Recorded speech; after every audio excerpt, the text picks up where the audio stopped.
So as you can see, makikita nyo ongoing na yung construction nitong River Esplanade besides this iconic Binondo Intramuros Bridge. So ito yung iconic na tulay na kung saan ay sisilipin natin itong ganda nitong tulay na to, lalong lalo na at oras natin ngayon ay 6 o'clock na ng hapon dito po sa Intramuros, Maynila.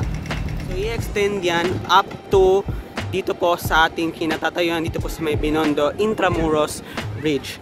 Plus itong napakaganda at napakakalmadong Pasig River.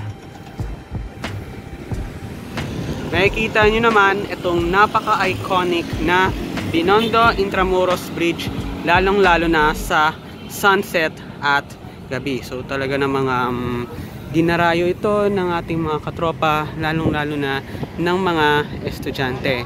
Para naman sa gayon ay talagang iwas or bawas stress sa kanilang mga research, thesis at marami pang iba.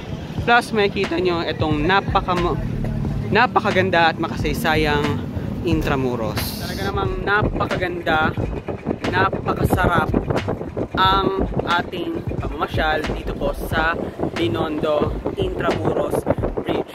Talagang napakamahangin at napaka-presko nitong ating sightseeing tour dito po sa Binondo Intramuros Bridge. So syempre makikita niyo po sa aking likuran itong Binondo, Manila. So yan yung skyline ng Binondo. Mula po dito sa Binondo side, makikita nyo yung progress nitong ginagawang River Esplanade o yung platform nito dito po sa may Intramuros side. So makikita nyo yung poste na yan. So binabaon yan. Tapos ayan yung mga nabaon na poste na kung saan sisementuhan yan, lalagyan ng concrete. So yan yung magiging platform kadugtong nung Esplanade dun sa may harapan o sa harapan nitong post office building. So i-extend yan. So yung mga poste na yan na nakabaon sa ilog, i-extend yan up to dito mismo sa may staircase. So sooner than later aabangan natin yan. So yun yung magiging progress itong River Esplanade na ito. Makikita nyo ito yung Binondo Pumping Station. So ito yung nagsisabing pumping area ng tubig dito po sa may Binondo. So yung way na yan, so papunta na yan or papasok na yan ng Binondo, Manila. Alam naman natin ang Binondo ay talagang napakasarap pasyalan, lalong-lalo na sa mga mahilig mag-shopping katulad natin, and also food trip, lalong-lalo na yung kanilang napakasarap na tikoy, mooncake, hopya at marami pang iba.